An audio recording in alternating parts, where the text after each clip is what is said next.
Handa nang ibiyahe ang mga tabla ng kahoy na ito nang madiskubre ng mga otoridad sa Sitio Bigok, Santa Teresita, Cagayan.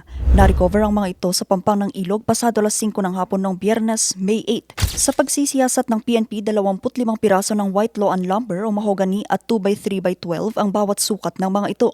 Ang lahat ng ito may kabuang sukat na 120 board feet at nagkakalaga ng 6,000 pesos.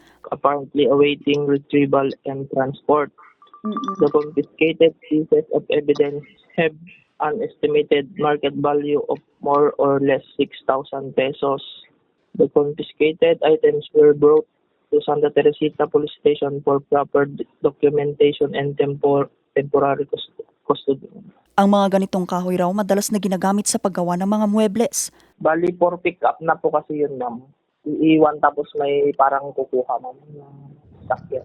Agad na isinailalim sa recovery operation ang mga nakumpiskang kahoy at dinala sa Santa Teresita Police Station para sa dokumentasyon.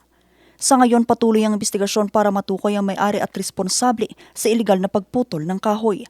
Samantala, nasabat ng mga otoridad ang tinatayang mahigit 1.5 milyong pisong halaga ng iligal na kahoy sa checkpoint sa barangay Nagsabaran, Jadin, Nueva Vizcaya. Nabisto ito ng maharang na mga tauhan ng First Nueva Vizcaya Provincial Mobile Force Company, ang isang kahina-hinalang truck na walang plaka at nakapatay ang ilaw habang dumaraan sa 24/7 border checkpoint sa lugar. Kinilala ang driver ng truck na si alias Romel, 50 anyos at pahinante nito na si alias Dani, 26 anyos na kapwa-residente ng Kalinga. Sa isinagawang inspeksyon, nadiskubre sa loob ng sasakyan ang humigit kumulang 3,000 board feet ng mga kahoy na walang kaukulang permit at transport documents. Posibleng maharap sa kasong paglabag sa Presidential Decree 705 o Revised Forestry Code of the Philippines ang driver at pahinante nito. Vanessa Bugtong para sa Nation on the Move.